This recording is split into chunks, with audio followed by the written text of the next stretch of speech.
Hello, қалайсыздар? Бұл Onai English каналы. Қош келдіңіздер. Біз Essential Grammar in Use деген кітабынан сабақ өтіп жатырмыз. Ағылшын тілінің қазір 6-шы юнитте жүрміз. Бұл кітап алдыңғы сабақтарда да айтқандай 114 юниттен тұрады. Бұл бастауыштарға арналған ағылшын тілі сабағы, толықтай ағылшын тілі сабағы.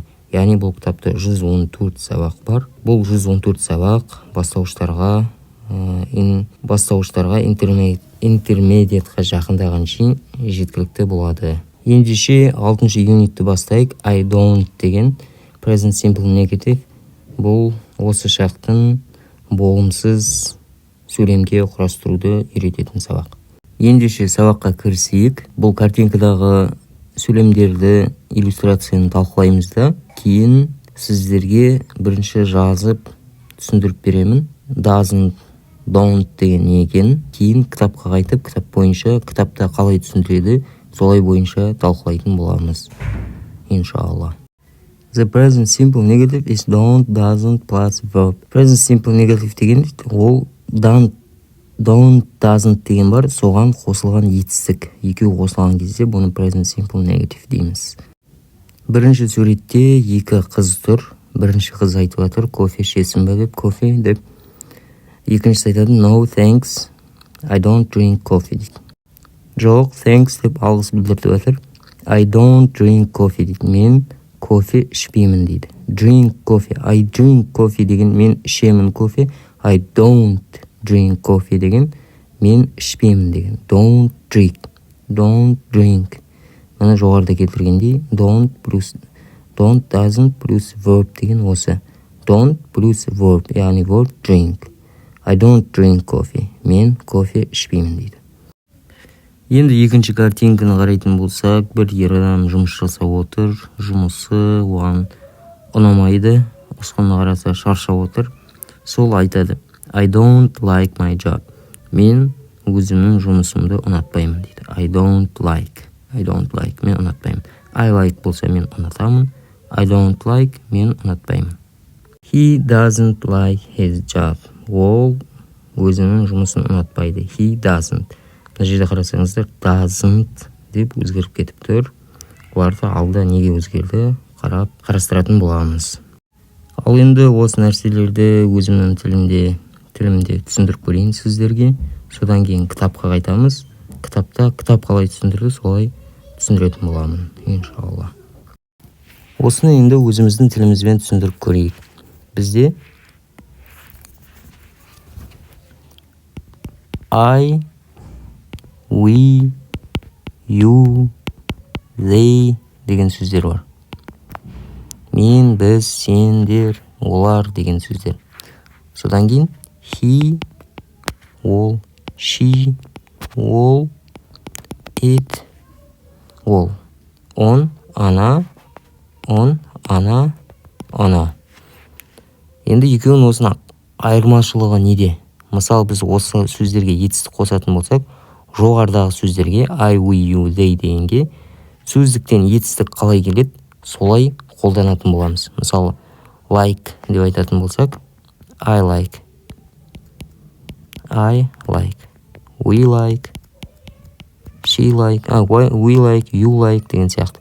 Егер де work деп алатын болсақ, жұмыс жасау, you work, сен жұмыс жасайсың, they work, олар жұмыс жасайды. Ешқандай өзгеріссіз сөздіктен аламыз да сала қоямыз. А егер де he, she, it-қа келетін болсақ, осы like, work деген сөздерге he like деп айтса қате болады. Оны өткен сабақта, алдыңғы сабақта өттік. He likes, she likes, works. Осылай болады. Соңғы сөзге етістіктің s қосылады. Енді осыларды I like, мен ұнатамын, біз ұнатамыз дегенді мен ұнатпаймын, біз ұнатпаймыз деп қалай айтамыз? Оған осы I, you, we, they-ға барлығына тек don't сөзін қолдана қоямыз. Don't. I don't like, we don't like, you don't like, they don't like. Бірақ осы he, she, it-қа келетін болған кезде мына жерде s бар ғой, s-ті мына жаққа жібергендей боламыз. Сонда doesn't болып кетеді. Doesn't.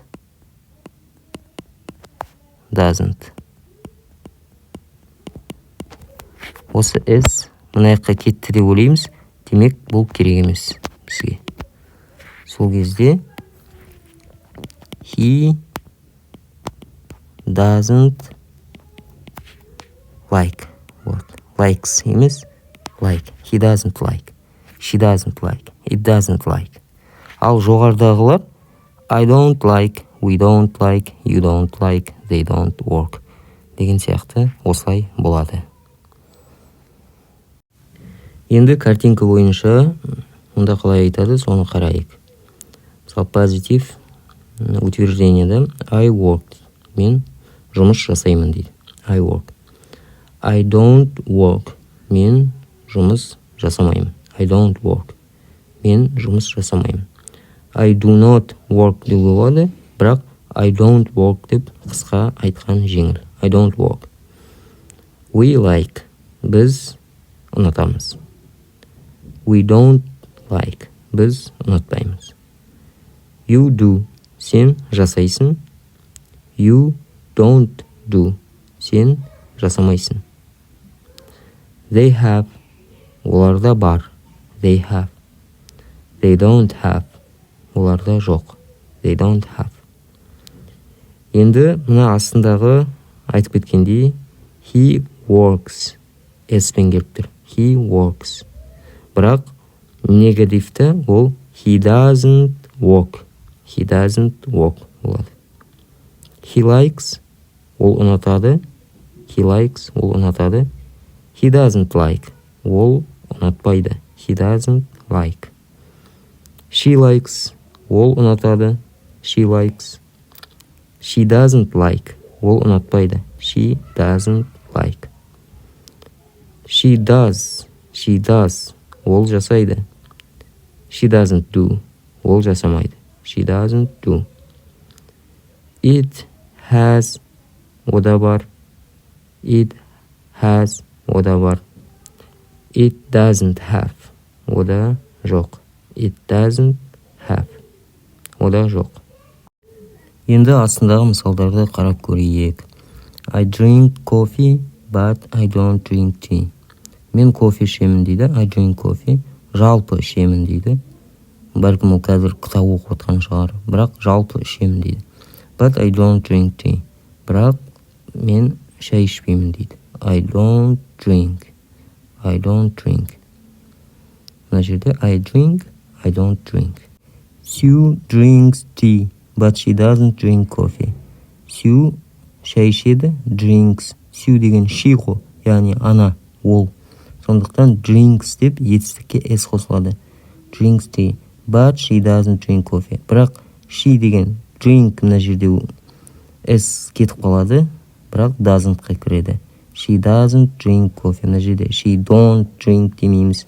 She don't drinks демейміз. She doesn't drink coffee. Ол кофе ішпейді дейді. You don't work very hard. Сен жұмысты қатты жасама. You don't work. You don't work. Сен жұмыс жасама. Very hard. Өте қатты. We don't watch TV very often. We don't watch TV very often. Біз телевизорды постоянно көп қатты қарамаймыз. The weather is usually nice.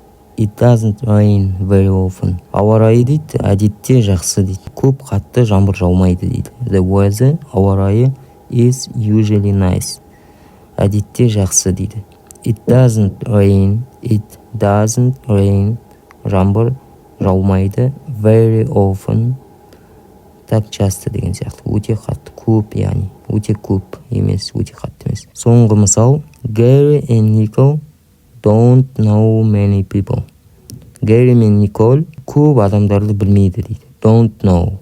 Don't know. Неге don't know? Себебі Gary мен Nicole ол дейтін Nicole ол дейтін they болады. They болғандықтан don't know. Don't know many people. Жаңа басында түсіндіріп кеткен тақырып, бірақ тағы да қайталап жіберейік. Remember дейді, есте болсын дейді. I, we, you, they, мен, біз, сендер, олар дегенге, сол сөздерге don't сөзін қолданамыз. Don't. Мысалға, I don't like football. Футбол. Мен футболды ұнатпаймын дейді. Ал егерде he, she, it болса, онда doesn't қолданамыз. Doesn't. He doesn't like football. Ол футболды ұнатпайды. Астындағы мысалдар. I don't like Fred and Fred doesn't like me. Мен Фредті ұнатпаймын дейді, және Фред мені ұнатпайды дейді. Мына жерде жақшада қарайтын болсақ, not Fred don't like дейді. Фред деген he болғандықтан, ол don't like деп қолдану қате болады. Fred doesn't like деп айту керек. I don't like Fred, and Fred doesn't like me. Келесі мысал, my car doesn't use much petrol. Менің машинам бензинді көп қатты талап етпейді дейді, қолданбайды дейді. My car doesn't use деу керек. Don't use деген ол қате болады. My car don't use деп айту қате болады. Неге? Себебі my car деген ол it. Яғни car деген it болады. Sometimes he's late. Кей кезде ол кешігеді дейді. But it doesn't happen very often. Бірақ ол постоянно бола бермейді дейді. Не случается часто дейді. Яғни әрдайым олай бола бермейді дейді. It doesn't happen very often. Sometimes he's late, but it doesn't happen very often. Келесі бетте айтады. We use don't, doesn't plus infinitive дейді. Біз don't, doesn'нан кейін дейді, infinitive-ті қолданамыз дейді. Infinitive деген яғни сөздікте сол бастапқы түрінде келетін етістікті айтады. Infinitive, мысалы like, speak. Егерде сөздікте, мысалы сөйлеу деген сөзді етістікті іздейтін болсаңыз, сіз мысалы қазақ тілінің сөздігі болатын болса, сөйлеу деген сөзді жазасыз, сол кезде сізге speak деп шығады. Speak. Немесе ұнату болса like деп шығады. Сол infinitive. Яғни don't, doesn't-қа сол сөздікте келген сөзді сала қоямыз орнына. Don't infinitive. Мысалы, астында келетін болсақ, мысалға, I don't like washing the car. Мен машина жуғанды ұнатпаймын дейді. I don't like. Мына жерде қарасаңыздар, мына like деген осы. Like ол осы infinitive болады. I don't like washing the car. I don't do it very often. Мен бұл нәрсені әрдайым жасамаймын дейді. I don't do. Do деген осы infinitive.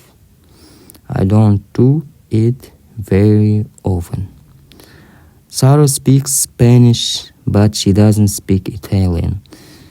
Сара дейтін испанша сөйлейді дейді, испанша, бірақ ол итальянша сөйлемейді дейді. Мына жерде жақшада қарайтын болсақ, not doesn't speaks. Мына жерде speaks деп s келмейді. Себебі s келу ол infinitive емес. Яғни s пен келу қате, ол infinitive болу. Infinitive деген s-сіз келеді. Sarah speaks. Мына жерде Сара speaks болды. Себебі мына жерде don't, doesn't деген жоқ. Бірақ doesn't келген кезде speak деп сол бастапқы түрдегі сөздіктегі етістік болып келді. Яғни infinitive болып келді.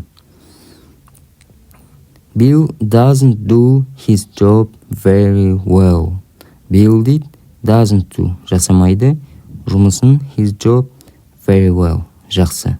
Яғни Bill өзінің жұмысын жақсы атқармайды дейді, жақсы жасамайды дейді. Bill doesn't do his job very well. Мына жерде жақшада бізге көмектесіп айтып тұр. Not, олай емес дейді. Bill doesn't his job. Doesn't his job деп айту қате дейді. Bill doesn't his job деп. Яғни мына jobқа мына жерде do деген етістікті ұмытып кеткен. Do деген сөйлем дұрыс емес. Doesn't-тан кейін етістік келу керек еді. Соңғы мысалды қарап жіберейік.